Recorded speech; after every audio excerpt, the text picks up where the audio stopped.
ഏവർക്കും പ്രേക്ഷകർക്കും golden voice YouTube ചാനലിലേക്ക് ഹൃദ്യമായ സ്വാഗതം. സംസ്ഥാനത്തെ മുഴുവൻ ദിവസത്തെയും സ്വർണ്ണവില നേരത്തെ കൃത്യമായി ലഭിക്കുവാൻ ഈ ചാനൽ നിങ്ങൾ മറക്കാതെ സബ്സ്ക്രൈബ് ചെയ്യുക. കേരളത്തിൽ സ്വർണ്ണവില മാറിമറിഞ്ഞു കൊണ്ടിരിക്കുകയാണ്. ഇനി ഇപ്പോഴത്തെ കേരളത്തിലെ സ്വർണ്ണവില നമുക്ക് എത്രയെന്നു നോക്കാം. കേരളത്തിലെ സ്വർണ്ണവിലയിൽ പിന്നീട് വരുന്ന മാറ്റങ്ങൾ കമന്റ് ബോക്സിൽ പിൻ ചെയ്യുന്നതാണ്. അതിനാൽ കമന്റ് ബോക്സ് മറക്കാതെ പരിശോധിക്കുക.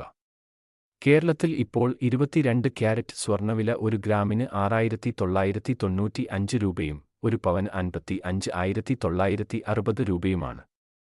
അതുപോലെ 24 ക്യാരറ്റ് സ്വർണ്ണവില ഇപ്പോൾ 1 ഗ്രാമിന് 7,631 രൂപയും 1 പവന് 61,048 രൂപയുമാണ്. വിലയിൽ പിന്നീട് വരുന്ന വില വ്യത്യാസങ്ങൾ കമന്റ് ബോക്സിൽ അറിയിക്കുന്നതാണ്. ആഭരണങ്ങൾ വാങ്ങുമ്പോൾ സ്വർണത്തിന്റെ പരിശുദ്ധി ഉറപ്പാക്കുക. എല്ലാ ദിവസവും സ്വർണ്ണവില നേരത്തെ കൃത്യമായി അറിയാൻ ഈ ചാനൽ നിങ്ങൾ സബ്സ്ക്രൈബ് ചെയ്യുക. വീഡിയോ ഇഷ്ടപ്പെട്ടാൽ ലൈക്ക് ചെയ്യാൻ മറക്കല്ലേ.